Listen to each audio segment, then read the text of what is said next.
안녕하십니까. 세상 읽어주는 남자 이상훈입니다. 오늘은 보조금 전쟁이 다시 일어나고 있다는 주제로 한 말씀 드리겠습니다. 지금 파운드리 시장을 요약하면 질주하는 TSMC, 지지부진한 삼성, 위기의 인텔로 요약됩니다. TSMC 경우는 올 3분기 3나노 매출 비중이 전체 20%를 찍었습니다. 5나노에 의해서 2위에 오를 만큼 팹리스가 몰려서 의도적으로 5나노 생산 라인을 줄이고 3나노를 늘릴 정도입니다. 반면 삼성은 게이트-올-어라운드를 적용했지만 3나노부터 적용했지만 메이저 팹리스의 입질 자체가 없습니다.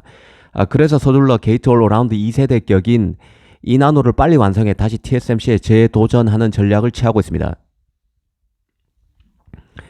사실 그 TSMC 경우는 앞으로 가장 큰 리스크가 독과점 입시입니다. 이미 파운드리 시장의 60% 이상을 독점하고 있고 3나노 이상 칩은 삼성 등의 그 자체 AP 물량, 엑시노스 등을 빼면은 물량을 싹쓸이하고 있는 게 현재 그 TSMC입니다. 그러다 보니 웨이저자 CEO는 파운드리 2.0 개념까지 들고 나왔습니다. 기존 파운드리 시장에 후공정 업체의 자체 패키징 테스트 시장까지 합칠 경우에 TSMC의 파운드리 시장 점유율이 20% 수준밖에 안 된다는 것을 어필하고 있는 것이죠. 트럼프 출범 2기 가능성이 높아지고 있는 상황이고 대선에서 설사 트럼프가 지고 해리스가 이긴다고 해도 인텔의 고전 속의 칩 산업에서 또 한 번 자국 우선주의가 휘몰아칠 가능성이 큰 상황입니다. 이를 알고 TSMC도 밑자락을 깔고 독과점 공세에 대비하고 있다는 게 개인적인 판단입니다. 사실 이 얘기를 다시 한기하는 이유는 미국 반도체 시장에서 벌어지고 있는 일이 심상치 않기 때문인데요. 일단 TSMC가 매우 이례적으로 내년 가동을 앞둔 미국 애리조나 팹, 피닉스 팹이죠. 수율을 공개했습니다. 사실 수율은 웬만해선 외부에 알리지 않지만 이를 공개했다는 것 자체가 칩의 자체 제조를 노리고 미국에서 칩의 자체 제조를 노리고 있는 미국이 TSMC가 얼마나 미국 입장에서 중요한지 그 전략적 위상과 중요성을 다시 한번 TSMC가 항기했다는 게 개인적인 생각입니다. 수율이 좋다는 수준에서 언급한 것에서 더 나가서 릭 캐시디 TSMC 미국 사업부 사장은 컨퍼런스 콜 이후에 열린 웨비나를 통해서 TSMC 피닉스 공장에서 제조된 칩 중 사용 가능한 비율은 그러니까 수율이죠. 이 대만 내 팹보다 4%포인트 더 높다고 공개했습니다. 사실 컨퍼런스 콜에서 웨이저자 CEO가 애리조나 1공장에서 지난 4월부터 4나노 공정으로 엔지니어링 웨이퍼 생산에 들어갔고 그 결과는 매우 만족스럽고 수율은 매우 좋다고 밝혔는데 여기서 더 나가서 대만 팹보다 수율이 4%포인트 더 높다고 TSMC가 외부에 공개한 것이죠. 한마디로 TSMC 애리조나 팹이 숱한 우려 속에서도 잘 돌아가고 있고 심지어 대만 팹에서보다 수율이 좋은 만큼 그 애리조나 팹이 대만 팹에 이은 그 후순위 팹, 2순위 팹으로 전락하는 일은 없을 것임을 은연중 간주한 것으로 볼 수 있습니다. 아시다시피 지금 TSMC의 미국 애리조나 팹에서 시범 생산 중인 칩은 애플의 16 바이오닉 칩이죠. 그리고 AMD 등도 그 애리조나 팹을 이용하기 위해서 문의하는 등 팹리스가 관심을 보이고 있는 상황입니다.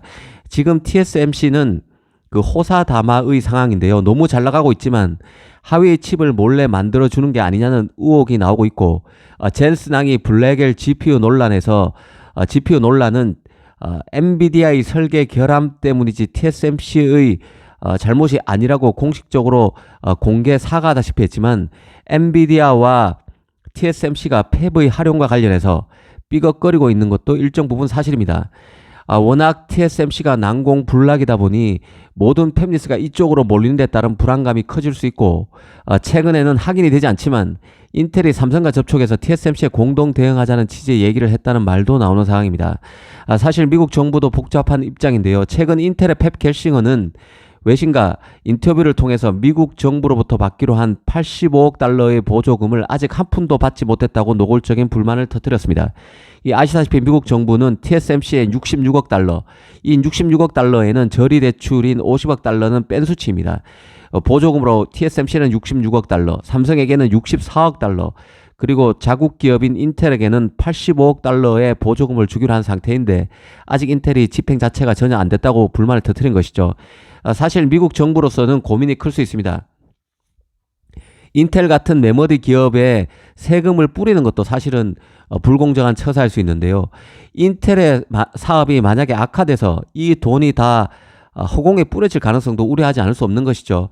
이미 인텔은 수익성 악화로 인력의 15%를 감원 중이고 이 파운드리에서 MS 아마존 칩을 1.8나노에서 수주했다고는 하지만 아직은 공정 양산은 되지 않은 상황입니다. 미래의 일이라는 뜻이죠. 기본적으로 미국 정부는 인텔이 빈 공장을 짓고는 고객이 없어서 문을 닫는 일이 발생할 수 있다는 원초적 두려움이 있는 상황입니다. 이 겔싱어 입장에서는 미 대선이 코앞으로 다가온 상황에서 보조금 문제의 심각성을 상기하려는 의도가 있을 것으로 봅니다. TSMC도 애리조나 팹의 연착륙을 강조하면서 결국 미국 자체 칩 생산의 핵심은 TSMC 팹이지 인텔이나 삼성이 되기는 어렵다는 점을 팹의 수율을 공개함으로써 이를 은연중 시사한 것으로 볼 수 있습니다.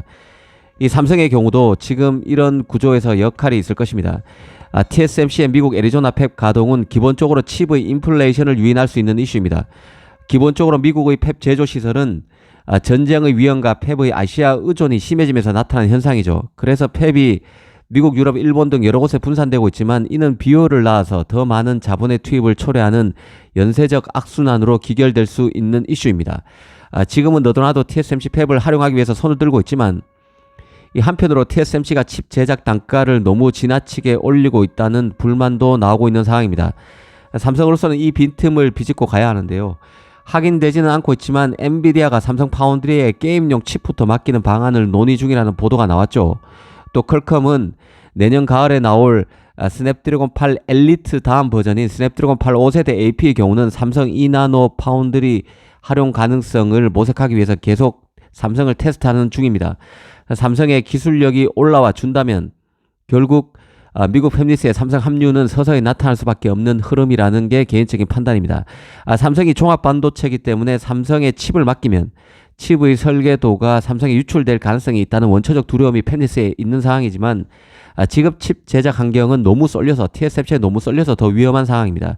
팹리스의 두려움을 해소하고 삼성의 기술력에 대한 믿음을 줄 수 있으면 웨이저 팹리스의 TSMC 이탈, 삼성 합류 흐름도 앞으로 조금씩 나타날 것이라는 게 개인적인 생각입니다.